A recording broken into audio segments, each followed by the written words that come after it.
Hello and welcome to my channel.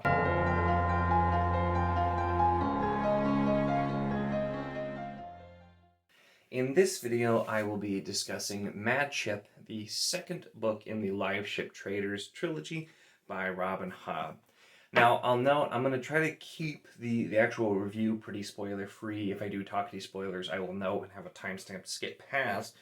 But to talk about this book, I am going to have to talk about some things that happened in the first book, Ship of Magic. So if you've not read Ship of Magic, I do not recommend you watch this review. You can go back and watch my Ship of Magic review, which is spoiler-free for that book. But I wouldn't recommend watching this one until you do read it, just because I don't want to spoil anything in the first book for you. I will note that this is continuing the buddy read that I'm doing along with Megan from Megan's Reading Revelations. She started a buddy read for the Liveship Traders last month, this month, and next month.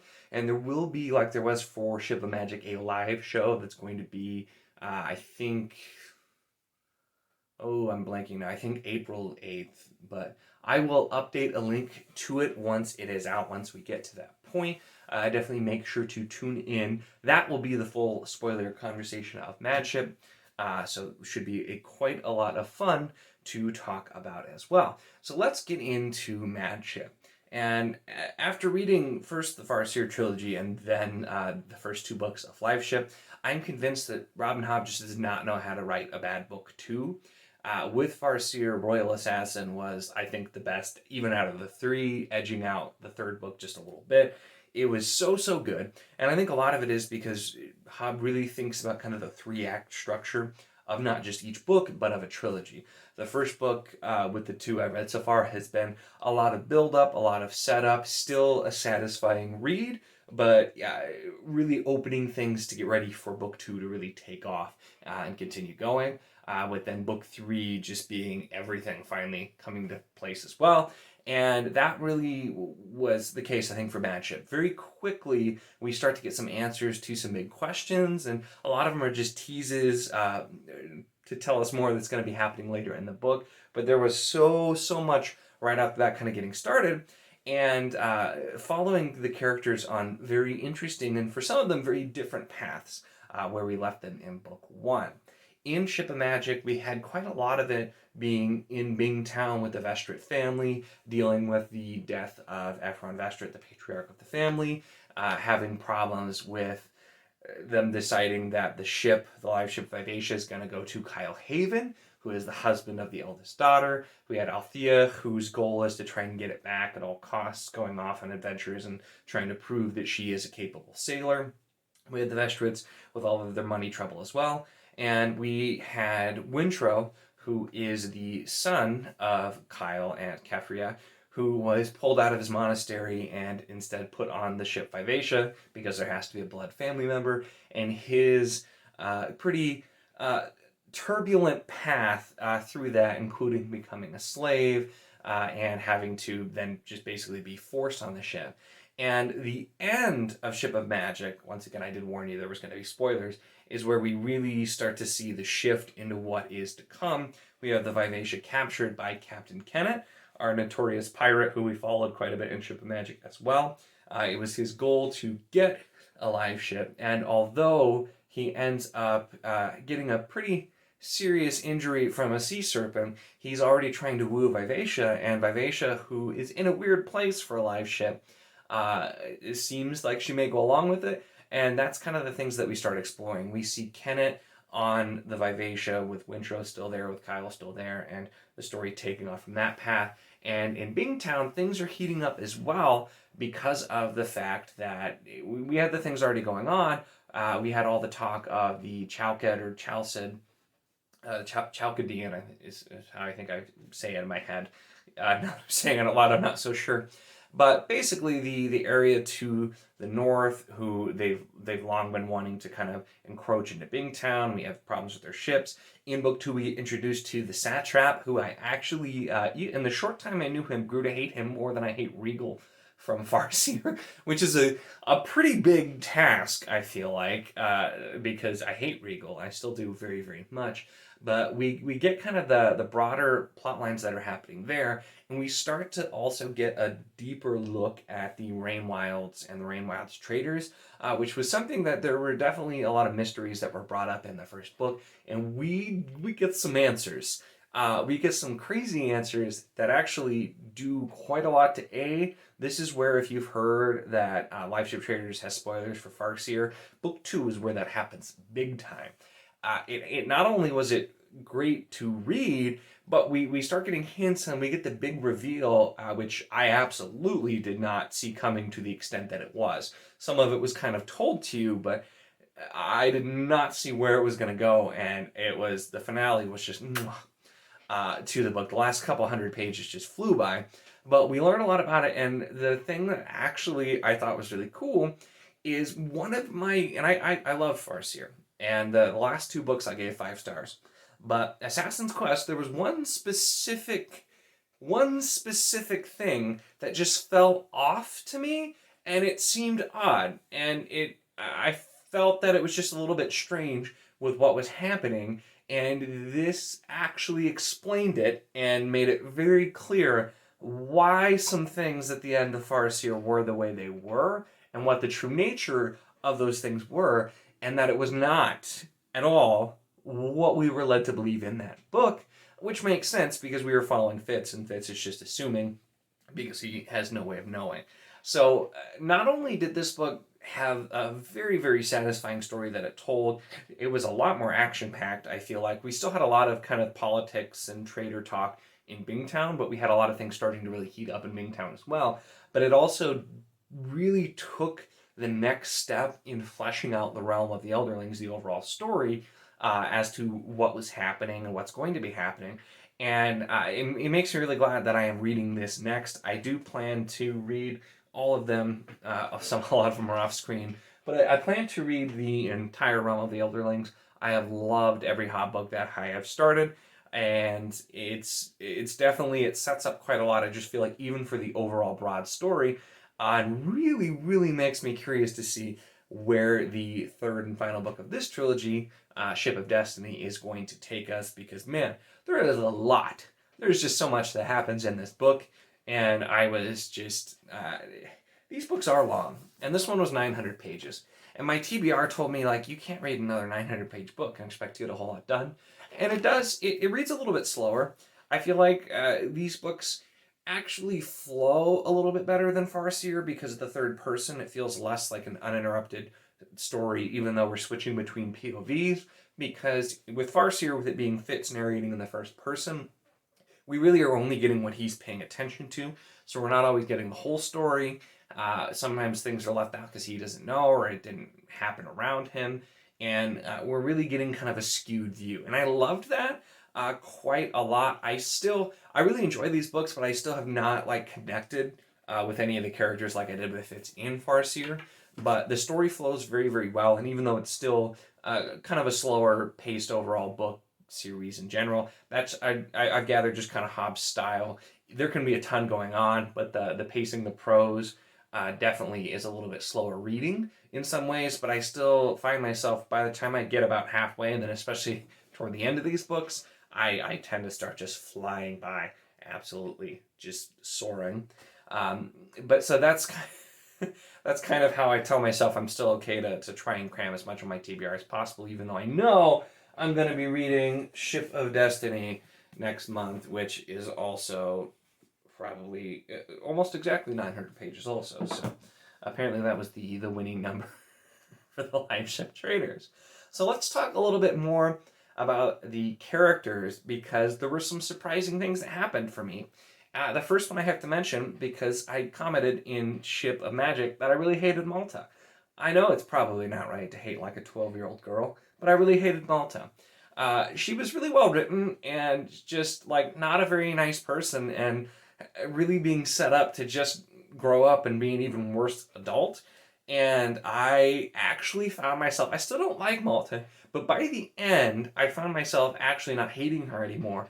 And she was one that, even though she's definitely not my favorite character still to read, her plot line worked out in some really interesting ways, and I really appreciated the depth and the growth that the character got. and it certainly wasn't like an overnight change. There are definitely still those times where it seems like she may be growing, but actually is not. And we get that a lot with some of the characters and some of the scenes, and that's where I want to talk about next, Captain Kennet. Kennet and Wintrow were my two favorite characters to read in the first book. That Kennet is not a nice man. He's a pirate, he's pretty ruthless, and right off the bat we see that his whole goal is to be Pirate King. We know that from the very beginning, and he is a very, very skilled manipulator to get his way. Now, we also do see him having quite a lot of luck, and he even comments on his luck like it's almost a physical presence, and I'm wondering still if there's more to that, because he seems very, very convinced of his luck. So maybe there is something magical, and he has his little wizardwood charm, which is not the source of his luck. That's something he's had even before that. But we learned a ton about him as a character. Some things that I noticed specifically in Ship of Magic that nobody else I talked to thought were relevant, but I thought the way things were phrased were odd and interesting. And so I actually was predicting, and I was incorrect. But in the first book, and it kind of changed a little bit toward the end, but I was thinking that Captain Kennet was secretly gay, and just that wouldn't have been accepted with the other pirates, and so he was, not letting him admit that that was the case. That was not the case, but we get a lot more backstory showing that the specific comments were very, very relevant, and kind of learn more about him, and it seems like his personal history is also going to play a huge role in the third book. It was really interesting learning about him, having him be humanized, and at the same time step even further, being this cold, calculating, manipulative bastard of a man. And some of my favoritely written scenes, they were not good scenes, I'm just going to say that right now, but they were written so well, is you would have these scenes where we're seeing Kennet do something, say something, have these actions, and we're seeing it through the eyes of a different character. And we see them completely interpret it the way he wants them to, and then we go back to his POV the next time and see that it was 100% manipulation. And it's just some of the things that he does and says are terrible, and his plans that he is shaping up for are crazy, but it all makes sense and logically does make sense, and is just so well written that I just found myself, I'm like, Kennet, you gotta be kidding me, man. Still a really fun character to read. And with Wintrow, who I also really enjoyed reading in the first book, he actually takes a very different approach, because we start to see him, who Kennet has also been really trying to win him over, and we start to see him shift and believe that maybe everything that's happened did happen for a reason. He came from a monastery. He has a very, very strong faith in Sa, the god, for this region. And he's thinking maybe all of this is meant to be. And his kind of attitude shift is very different as well. We see the big plot line, otherwise, that's happening with a lot of the other characters, is of course, though, that they are going to want to try and rescue Vivacia and get her back from Kennet, who had captured her. And that's the one plot line that it was really well written, but I just kind of had an issue with the whole core concept, because it seemed, and I'm not going to say because it is technically a spoiler, but from the first book, it seemed pretty evident what was eventually going to happen. The route they were going to take in order to go after Vivacia, or that they were going to do it in some way in general. The way things were set up, certain character interactions, a specific character who was too involved to not be relevant. And there were so many really well-written parts, and what it's shaping up to be as well for the third book, I'm so excited for, but I just feel like they probably could have at least explored a different option instead of immediately going to this, what seems very likely to fail and not go the way they want to option. It just felt like they didn't really think of anything else or want to try anything else, and so I had a bit of a problem with that kind of core concept of that plot line, but it was well written enough that it really didn't bother me overly much, and I still greatly enjoyed it.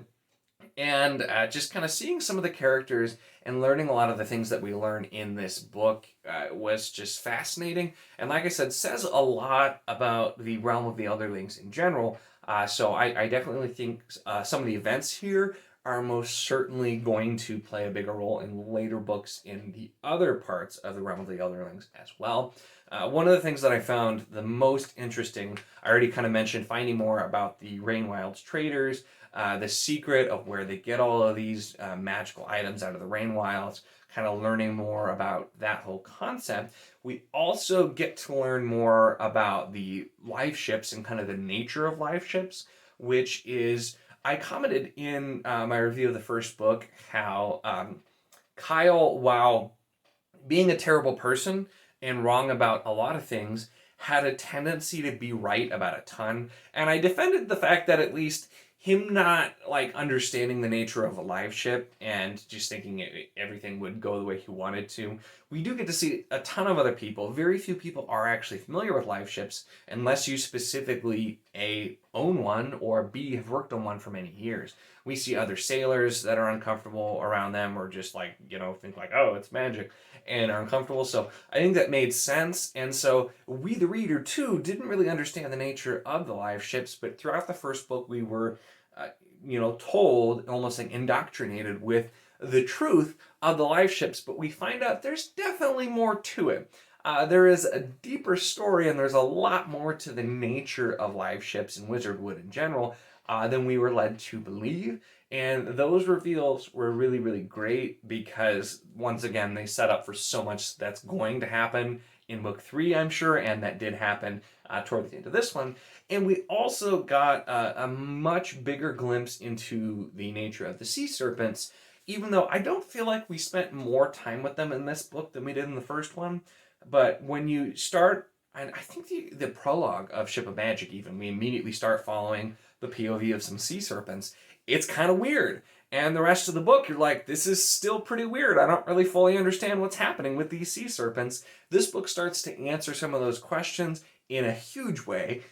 Tell us kind of what their goal actually is. Part of it's because they don't really know. And from the start of the first one, they know they're supposed to go somewhere and do something. They're looking for what they call She Who Remembers, because there's supposed to basically be someone who has the memories and like keeps it. They normally have people who are in charge of having certain memories or remembering like songs, part of their culture, because the sea serpents are sapient, they do have a culture, but this hasn't happened. And so they're not really sure where they're going, and so we as the reader, we're not really sure where they're going either, naturally. So this did a lot to answer a lot of questions about the sea serpents, and actually had me quite a bit more interested in the serpents than I was in the first book. In the first book, when I got a sea serpent chapter, I'm just kind of like, oh, okay, it's the sea serpents. I mean, they're cool and all. The way that they're described is super interesting. And just, I feel like very unique, because sea serpents are, tales of sea serpents are as old as sailing, and so we can definitely all imagine it, but the way I immediately imagine a sea serpent is completely changed every time Hobb describes them, because they are these huge serpents, but like they've got like a mane, like a ruff that kind of like floats out and lets toxins out, and the toxins are not even just poisonous, but also can be like used to share feelings between serpents, and there's just a lot there. And I felt like I appreciated it more in this book than I did in the first one. And I am actually interested to see where the plot lines go, instead of being like, okay, let's get back to the people, because I want to hear about the people. We do get some visits back to places that seemed a little bit innocuous and not as important as well in this book. And like I said, so much set up. We see some very important things happening in the Rainwilds. We see a lot happening in Bingtown, and we see a lot happening out on the Pirate Islands as well. And like I kind of touched on, we get a little bit more of the political machinations going on, where we get to spend time with the satrap. And man, Robin Hobb writes characters really, really well, even if they're bad people. And she typically, too, will have very nuanced characters. And the satrap is still nuanced. And we do get a look into why he is the way he is. Even somebody that he causes a lot of pain and suffering to realizes that although they certainly don't forgive him, they understand why he is the way that he is. And it's just she writes bad people so well. So many of the characters, they're all very, very gray. There's no black and white. And kind of just some of the themes that she explores in this book, from everything from manipulation to kind of gender roles to different, basically, cultures and how they react. And there's so much that is explored here throughout the narrative in just a very interesting way. And I feel like Hobb is too good at getting me to hate characters. And it's always, they're still really well written, but man, it's just, I really hated the satrap. And there was, I'm not even going to put it in the video, but if you're in Megan's Reading Revelations Discord, there's a whole discussion about the book since we're doing as a buddy read, and I put a quote in there, and I'm just like, this is just like a new special kind of awful, some things that this man said. But we really get this broader look. And even though I definitely hate some of the characters, recognize some of the characters are just terrible people, this was a really enjoyable read, and I did really enjoy it a lot. I quite liked both of the first two books. I think both of them are pretty easy 4 stars for me. I haven't been pushed over to 5 yet. I really do have hopes for Ship of Destiny, because the way this book ends sets up for some massive and awesome things to happen. But I was curious because I do hear people quite a lot say that they liked this trilogy more than Farseer, and I really like this trilogy, but I loved Farseer, man. Books 2 and 3 were 5 stars for me, 100%. And I just, man, I loved them, and I don't even normally prefer first-person books at all. These books are definitely a lot more so with a third-person view, what I'm used to, but Farseer was just amazing, and so this doesn't feel like a downgrade, and I think it helps that it's a completely different kind of story. It's very different culturally, a different location, even in the same world. And there are some connections, of course, some big connections, but it feels completely different. So I just feel like I'm reading something else. And I really didn't find myself comparing the two that much, but that's kind of just my little note there. And it's just still, these stories, like, it is fantasy, but it's such different fantasy from what I'm used to reading as well. There are still lots of scenes and things that feel like they wouldn't be out of place on like Downton Abbey or something, and it's not something I would normally read. And I feel like the first book, especially because there was a ton of that, there's a little bit less in this book. I feel like if I was reading a similar book by almost any other author, I probably wouldn't enjoy it.